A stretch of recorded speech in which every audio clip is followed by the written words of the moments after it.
Welcome to the training series over the user's clocking permissions presented by Easy Time Solutions over the Easy Clocking system.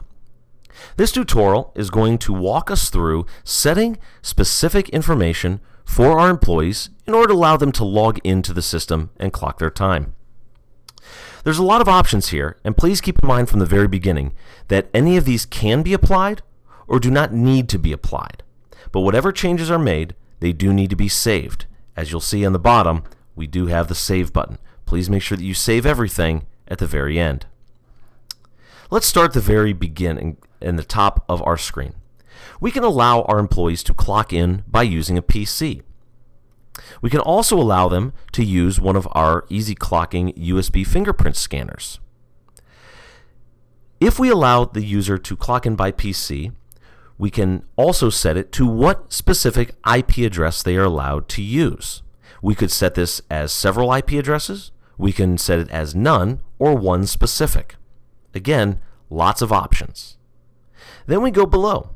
We can give our employees access to the mobile device, we can then give them a mobile time clock, and we can go as far as requiring specific jobs, or we can also disable the auto login.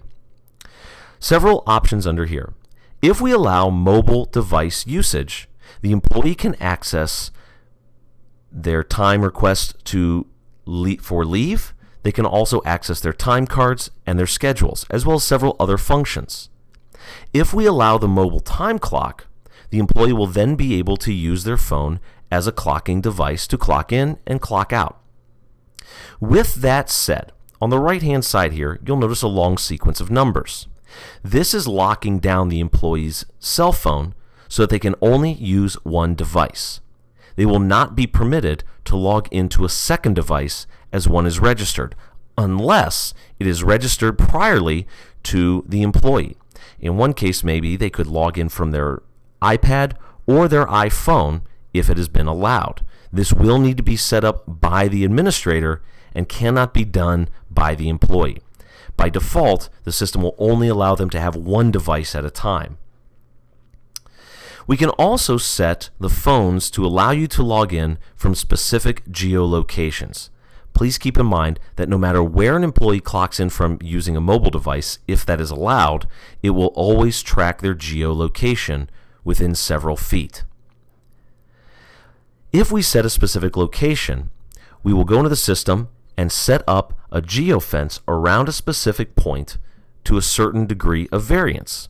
In other words, if we are allowed to clock in by our mobile device while at the fire station, we may have 100 feet from the center of the fire station that will allow us to clock in.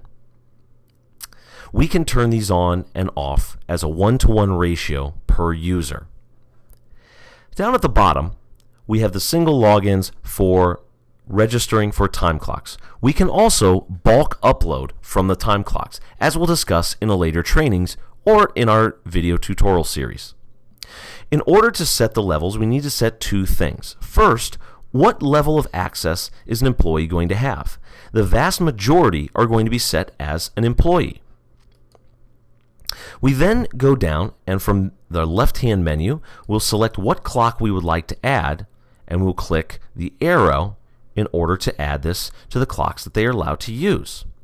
If there are multiple clocks that you would like to have your employee be able to clock in at, we can select the middle double arrow and upload multiple clocks at one time.